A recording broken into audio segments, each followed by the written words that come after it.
오늘 본문에 안디옥 교회 이야기가 등장하는데요. 안디옥 교회가 복음 안에서 굉장히 활발하게 지금 부흥하고 있는 것들을 볼 수가 있어요. 안디옥 교회 성도들을 많은 사람들이 뭐라고 불렀냐면요, 그리스도인이다라고 이렇게 불렀습니다. 무슨 얘기냐면 그 사람들을 가만히 보면 누가 생각나는 거예요?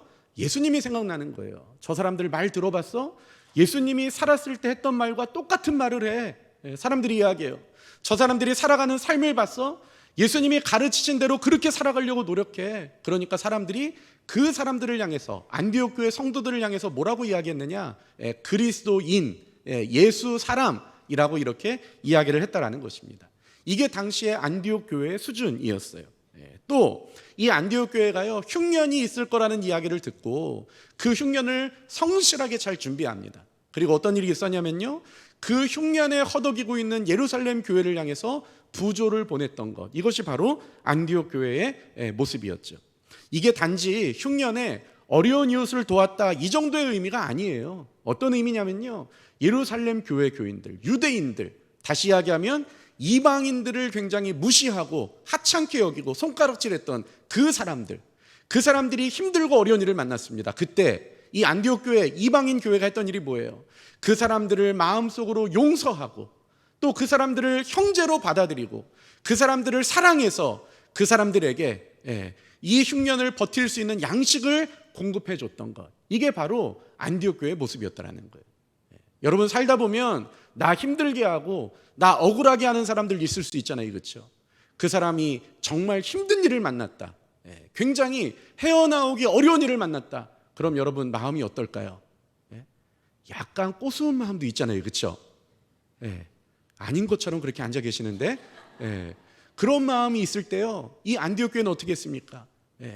어떻게 했냐면 그들이 정말 마음이 아픈 거예요.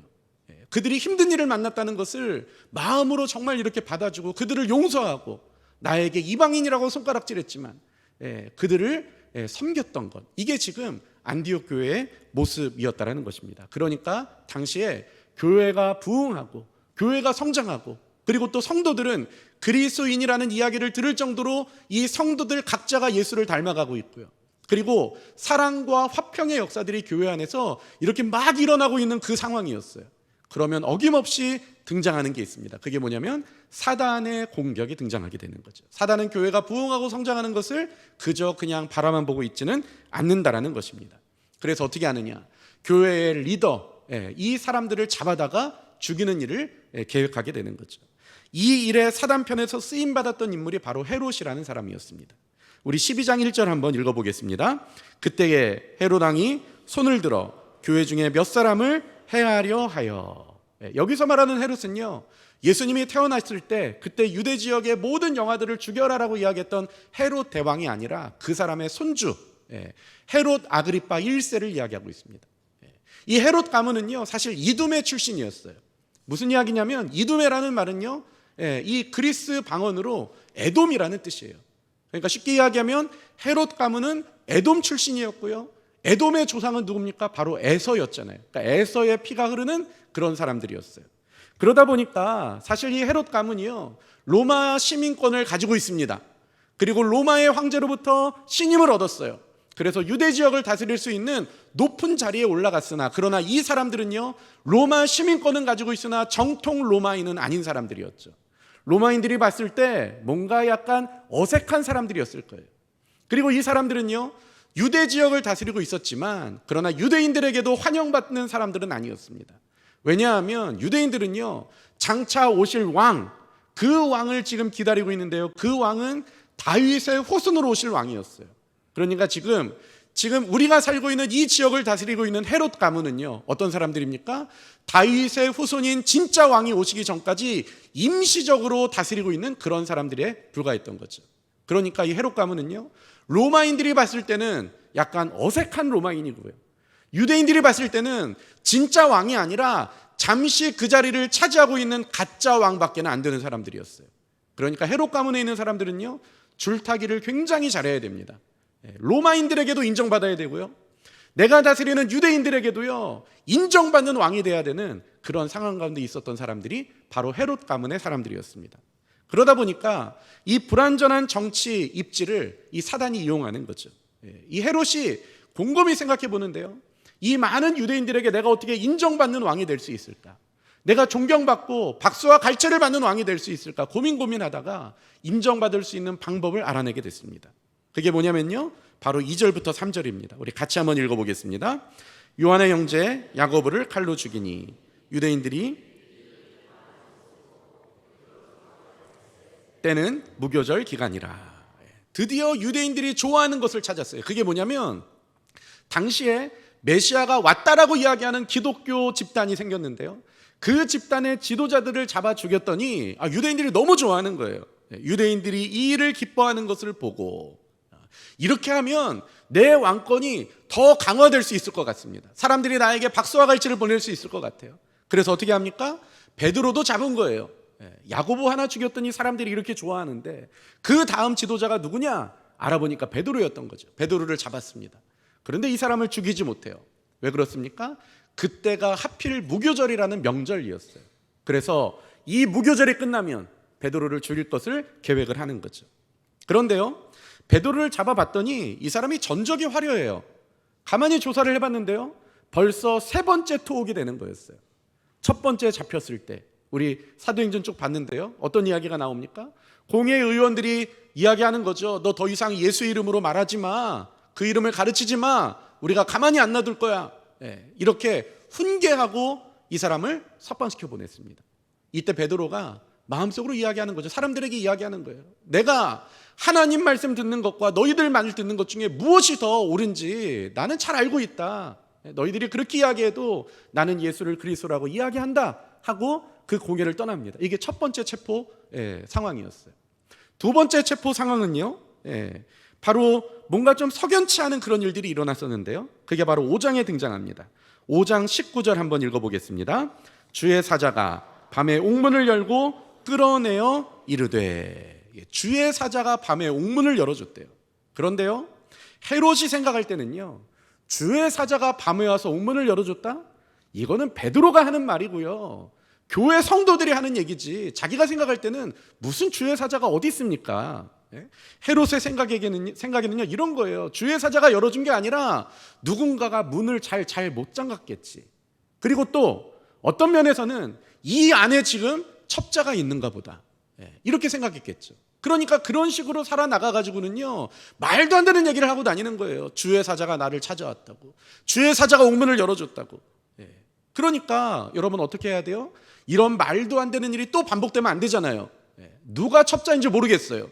누가 베드로 편에서 교회 편에서 지금 내 울타리 안에서 그런 이상한 꿈을 꾸고 있는지 내가 모르겠어요. 그래서 어떻게 합니까? 이 헤롯이요, 이 베드로를 잡아다가 가두는 일에 아주 최선을 다합니다. 우리 4절 한번 읽어보겠습니다. 잡음에 옥에 가두어 군인 내식인 내패에 맡겨 지키고 6월절 후에 백성 앞에 끌어내고자 하니라. 이 헤롯이 최선을 다하는 거예요. 군인 4명씩 내패에게. 그러니까 총 몇 명입니까? 4, 4, 16 16명이 그 한 사람을 지키고 있는 거예요. 헤롯이 최선을 다하는 거죠. 그런데요, 여기서 끝내지 않습니다. 6절 한번 읽어보겠습니다. 자, 시작. 헤롯이 두 쇠사슬에 매어 누워 자는데 파수꾼들이 문 밖에서 옥을 지키더니. 옥 밖에서 파수꾼들이 여전히 지키고 있고요, 그리고 베드로가 갇혀있는 감옥 안에 2명의 이 군인들을 집어넣습니다. 그래서 어떻게 합니까? 베드로의 2팔에 각각 1명씩, 지금으로 이야기하면 수갑을 채워놓는 거예요. 우리 영화 같은 데서 보잖아요. 나쁜 사람이 도망을 갑니다. 그러면 경찰 중에 1명이 따라가죠.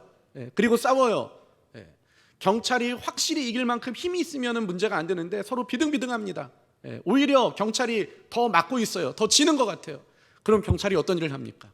허리춤에 있는 수갑을 빼서 자기 손에 채우고, 그리고 그 범죄자의 손에다가 그 수갑을 채우잖아요.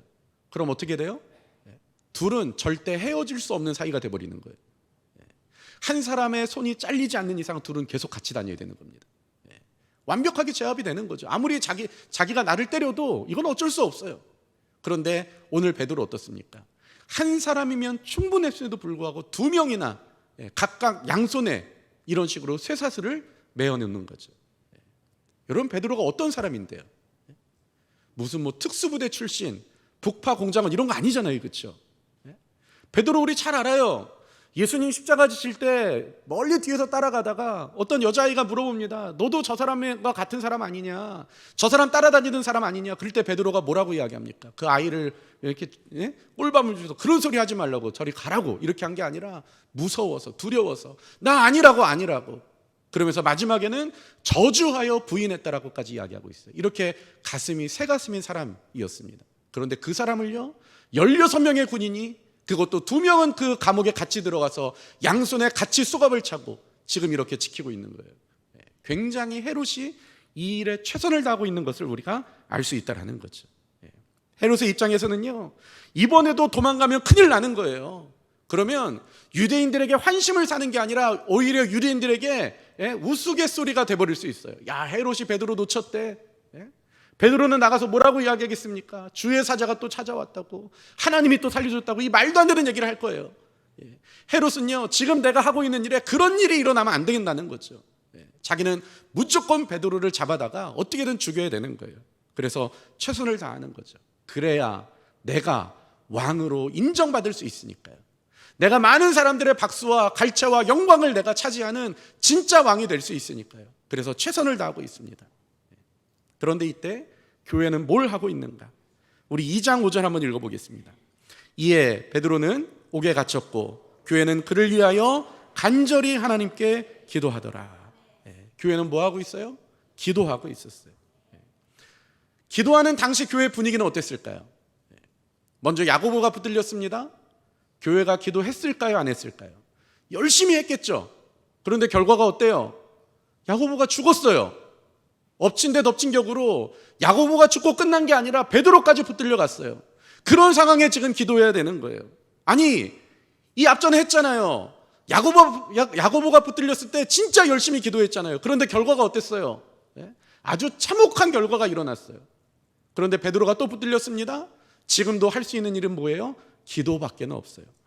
이게 지금 당시에 이 초대교회의 모습이었다는 거죠. 그 상황에 예전에 주님께서 하셨던 말씀, 이런 말씀이 있었는데 이 말씀이 생각나지 않았을까 싶어요. 요한복음 21장 18절에서 19절 같이 한번 읽어보겠습니다. 내가 진실로 진실로 내게 이르노니 내가 젊어서는 스스로 띠를 띠고 원하는 곳으로 다녔거니와 늙어서는 내 팔을 벌리리니 남이 내게 띠 띠우고 원하지 아니하는 곳으로 데려가리라. 이 말씀을 하심은 베드로가 어떠한 죽음으로 하나님께 영광을 돌릴 것을 가리키심이로라. 이 말씀을 하시고 베드로에게 이르시되 나를 따르라 하시니. 옛날에 이런 일이 있었다는 거예요. 예수님이 베드로에게 이야기하는데요, 야, 네가 지금 젊었을 때는 네가 마음대로 띠를 띠고 네가 가고 싶은 데 갔지. 그런데 너 나이 들면 그렇게 못할 거야.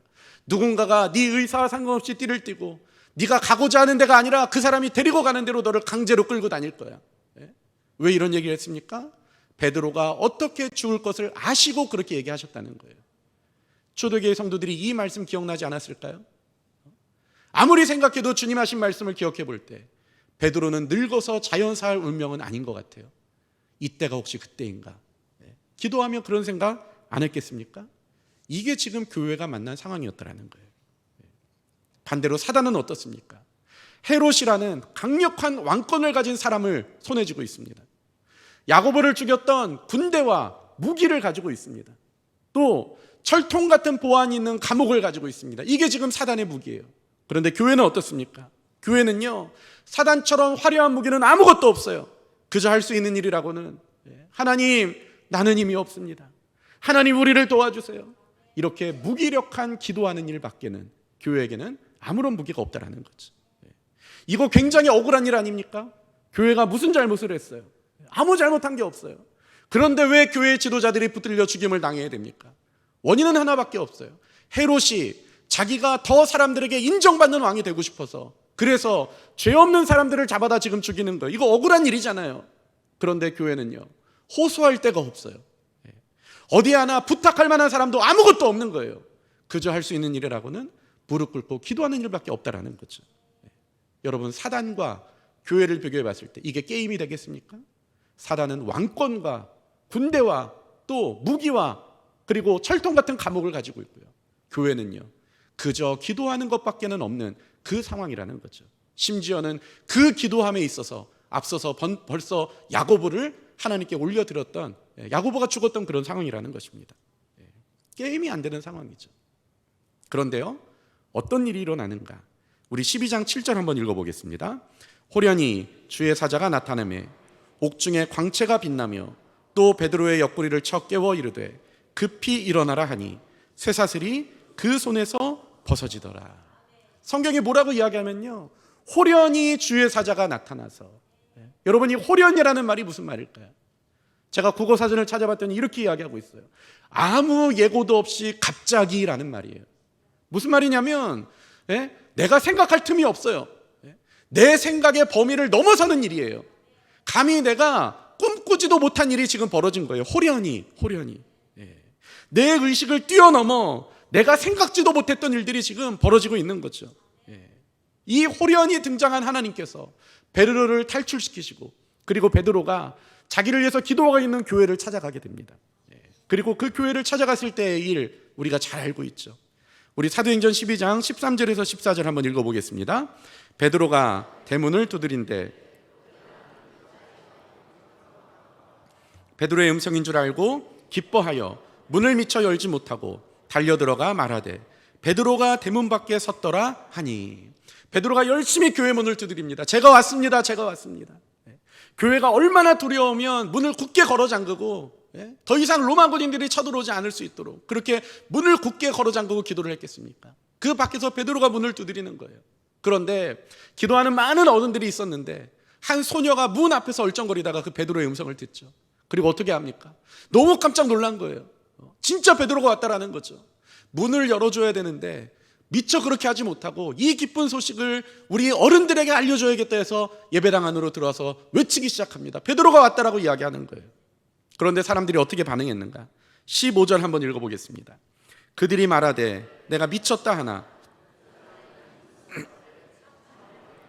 그들이 말하되 그러면 그의 천사라 하더라. 계속 말하는 거예요. 베드로가 왔습니다. 그런데 사람들이 뭐라 그래요? 야, 얘 미쳤다. 어떻게 그런 일이 일어나냐 말하는 거죠. 그런데 이 여자아이가 어떻게 합니까? 말씀을 보니까요, 이 여자아이는 힘써 말하되 참말이라 하니. 아니라고, 참말이라고, 진짜라고, 왔다고 이야기하는 거예요. 사람들이 다 뭐라고 이야기해요? 아니라고 이야기하는 거죠. 많은 사람들은 이 본문을 가지고 이렇게 이야기합니다. 믿음 없는 기도.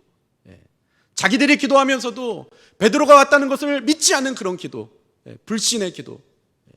여러분, 저는 그런 면도 없지 않아 있다라고 생각할 수 있지만 그렇게만 해석하면 안 된다고 생각해요. 이 사람들이 가짜 기도했습니까? 아니요, 진짜로 했어요. 성경을 보니까 뭐라고 이야기했어요? 간절히 하나님께 기도했다라고 이야기하고 있어요. 그런데 문제는 뭐예요?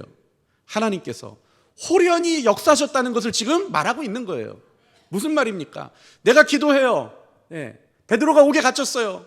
열심히 간절히 기도했습니다. 그러나 내가 기도를 하면서도 그 삼엄한 경비를 뚫고 베드로가 올 수 있다는 것은 내 상상의 범위를 넘어서는 일이에요. 내가 감히 꿈꾸지도 못하는 그런 일이에요. 그런 일이 일어나는데 어떻게 내가 거기에 마음을 같이 하고 정말 그런 일이 일어났네 하고 받아들일 수가 있겠습니까? 그저 간절히 기도할 뿐이었죠. 그런데요, 이 호련히 역사하시는 하나님, 우리의 상상력을 뛰어넘어서 일하시는 주님, 그분의 일하심이 지금 오늘 본문에 등장하고 있다는 거죠. 성경은 지금 그걸 이야기하고 있는 거예요. 이 초대교회 성도들의 믿음 없음을 이야기하는 것이 아니라 그들의 한계를 뛰어넘어 역사하시는 하나님의 놀라운 역사를 지금 성경이 이야기하고 있다는 거죠. 여러분 한번 생각해 보세요. 힘들고 어려운 일 있으면 여러분 기도하시잖아요. 기도를 하시기 바랍니다. 기도해야 되잖아요, 그렇죠? 그런데 우리가 기도할 때 이런 경우 있을 수 있어요. 내가 힘든 그 일, 내가 억울한 그 일, 그 일이 이렇게 진행되면 내가 해결될 수 있겠다. 이렇게 하나님께서 역사해 주시면 아무 문제가 되지 않겠다. 내가 기도하면서 어떻게 해결되면 좋을지 내가 생각하는 나만의 상이 있는 그런 일이 있을 수 있어요. 그런데 어떤 경우에는요, 이런 경우도 있습니다. 내가 억울하고 힘든 일을 당했는데요, 아무리 생각해도 사방이 다 막혀 있어요. 하늘도 막혀 있어요. 이 일은 어떻게 해결될 수 있는 가능성이 제로에 가까워요. 불가능해요. 안 되는 일이에요. 여러분, 그러면 어떻게 합니까? 기도 그만할까요? 어차피 안 되는 일인데요? 아니요. 그럼에도 불구하고 기도했던 게 바로 초대교회 성도들의 믿음이었던 거예요. 베드로가 어떻게 찾아 나올 수가 있겠습니까? 16명이 지키고 있고요. 소문을 들어보니까 같이 베드로와 이 감옥에 들어가서 두 사람이 손을 같이 묶고 있대요. 어떻게 베드로가 헤쳐나올 수가 있겠습니까? 가능성은 제로예요. 없어요. 그러니까 기도하지 않는다. 아니요. 그러니까 오히려 기도했던 거예요. 어떻게 이 일을 하나님께서 해결하실지 나는 알 수 없어요. 나한테는 정답이 없어요. 그러나 내가 할 수 있는 일은 오로지 기도하는 일밖에 없는 거예요. 그랬더니 하나님께서 어떻게 일하십니까? 호련히 내가 알지 못하는 방법으로, 내가 알 수 없는 방법으로 그렇게 일하셨던 거예요. 이 호련이라는 말은요, 당시에 베드로를 지키고 있었던 그 군인들 편에서의 호련이이기도 하지만 동시에 예루살렘 교회에서 열심히 기도하고 있었던 그 성도들의 편에서의 호련이이기도 하다라는 거죠. 감히 예측할 수 없는, 알 수 없는, 상상할 수 없는 그런 방법으로 주님께서 일을 하셨다라는 거예요. 오늘 본문은 이 예루살렘 교회의 믿음 없음을 이야기하는 것이 아니라 오히려 기도할 때 호련히 역사하시는 하나님의 그 놀라운 일들을 우리에게 말씀하고 계시다라는 거죠. 여러분, 누가 더 강력한 무기를 가지고 있습니까? 군대의 권력, 또 왕권, 공권력, 이런 것들을 가지고 일하는 사단과 오로지 기도할 수밖에 없는 그 성도들. 여러분, 지금 이 두 세력의 이 비교가 오늘 본문에 등장하고 있다는 거죠. 오늘 본문을 보시면서 하나님의 나라, 교회, 그리고 헤롯, 그리고 세상의 왕권, 이 둘 사이에 일어나는 전쟁을 우리는 살펴봤습니다. 사단의 나라는 헤롯이라는 권력과 감옥과 군대의 무기, 이런 것들로 교회를 대항했습니다. 교회는 아무 힘이 없는 것 같아요. 교회가 할 수 있는 일은 아무것도 없어요. 한 가지 있다면 단 하나, 하나님을 주인 삼아 그분께 그냥 피하는 것밖에 없어요. 그분께 아뢰는 것밖에 없어요. 그런데요, 그 일의 결과가 어떻습니까? 호련히 임하시는 하나님의 은혜를 경험하는 그 일로 교회에게 찾아왔다라는 거죠. 오늘 본문은 이 사실을 우리에게 중요하게 말하고 있다는 거예요. 헤롯은 강력한 무기를 가지고 자기가 왕이 되기 위해서 최선을 다했습니다. 자기가 정말 인정받는 왕의 자리에 앉고 싶었어요. 그래서 사단의 하수인이 돼서 권력을 가지고 유대인의 편에 서서 친유대 정책을 펴기 시작했습니다. 교회를 박해했어요. 그래서 굉장히 아주 소중한 그런 결과물들도 얻었습니다. 우리 사도행전 12장 22절 한번 읽어보겠습니다. 시작. 백성들이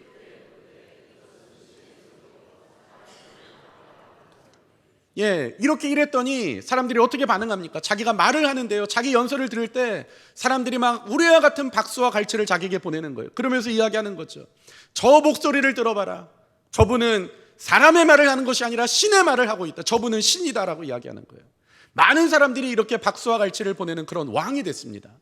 자기가 되고 싶은 그 왕이 됐죠. 그런데 결과가 어떻습니까? 이렇게 역사가 끝나지 않아요. 성경은 이야기합니다. 우리 12장 23절을 읽어보겠습니다. 헤롯이 영광을 하나님께로 돌리지 아니하므로 주의 사자가 고치니 벌레에게 먹혀 죽으니라. 이게 바로 자기가 왕이 되고 싶었던 사람의 결과예요. 비참하지 않습니까? 내가 왕이 되고 싶어서 열심히 일했어요. 그래서 일정 부분 소득도 있었어요. 사람들이 자기에게 박수와 갈채를 보내며 자기에게 영광을 돌리기 시작합니다. 그런데요, 말로가 어떻습니까?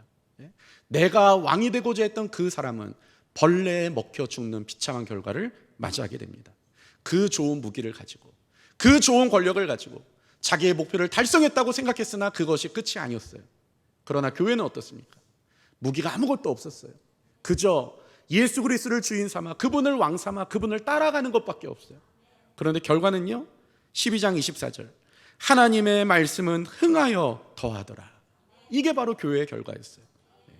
바랄 수 없는 중에 바라고, 믿을 수 없는 중에 믿음을 포기하지 아니하고 주님을 따라가고, 눈에 보이는 무기는 아무것도 없지만 영락없이 패해야 되지만 그럼에도 불구하고 하늘에 계신 하나님을 왕을 삼아 그분을 쫓아가는 사람들, 내가 왕이 되려고 하는 것이 아니라 그분의 왕권을 인정하며 그분 편에 서서 그분께 숨는 그 사람들, 그 사람들의 역사가 어떠한지 오늘 본문이 보여주고 있는 거죠. 하나님의 말씀은 흥왕하여 더하더라. 이게 지금 교회가 만난 역사였다라는 거예요. 왕이 되려는 자는 강력한 무기를 가지고 일했으나 벌레 먹어 죽어버리고요, 왕이 되려는 것이 아니라 오히려 왕을 따라가는 사람들은 하나님께서 호련히 역사하시는 그 은혜를 누리며 살아갔던 것이 오늘 본문의 이야기라는 것입니다. 성경은 시종일관 동일하게 이야기하고 있어요. 시편 34편 8절 한번 읽어보겠습니다. 너희는 여호와를 선하심을 맛보아할지어다. 그에게 피하는 자는 복이 있도다. 성경이 분명하게 이야기하고 있어요. 왕 되려고 하지 말고 왕께 피하라는 거예요. 그러면 그가 복이 있다라고 이야기하는 거죠. 시편 2편 12절 한번 읽어보겠습니다. 그의 아들에게 입맞추라. 그렇지 아니하면 진노하심으로 너희가 길에서 망하리니 그의 진노가 급하심이라. 여호와께 피하는 모든 사람은 다 복이 있도다. 그분을 왕 삼아서 그분께 피하는 사람, 모든 사람이 다 복이 있다라고 이야기하고 있습니다. 잠언 16장 20절 한번 읽어보겠습니다.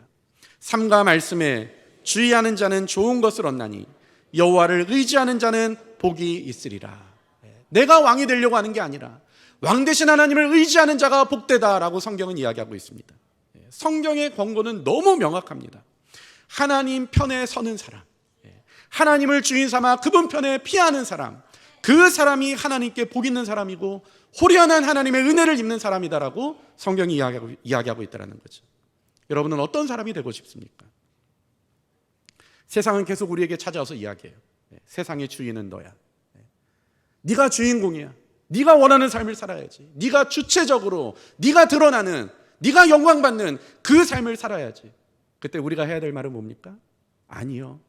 왕은 내가 되는 것이 아니라 나는 왕을 따라가는 사람이라고 고백할 수 있어야 되는 거예요. 그 사람이 누리는 복을 성경은 이야기하고 있다는 거죠. 세상의 논리에 마음을 뺏기지 말고 내가 주인 노릇하는 인생이 아니라 진정한 주인이신 하나님을 바라보고 하나님을 모시며 사는 사람, 그래서 자기 백성을 지키고 인도하시는 그 하나님의 강력한 팔 안에 들어가는 사람, 그 복 있는 사람이 저와 여러분들이 될 수 있기를 간절히 바랍니다.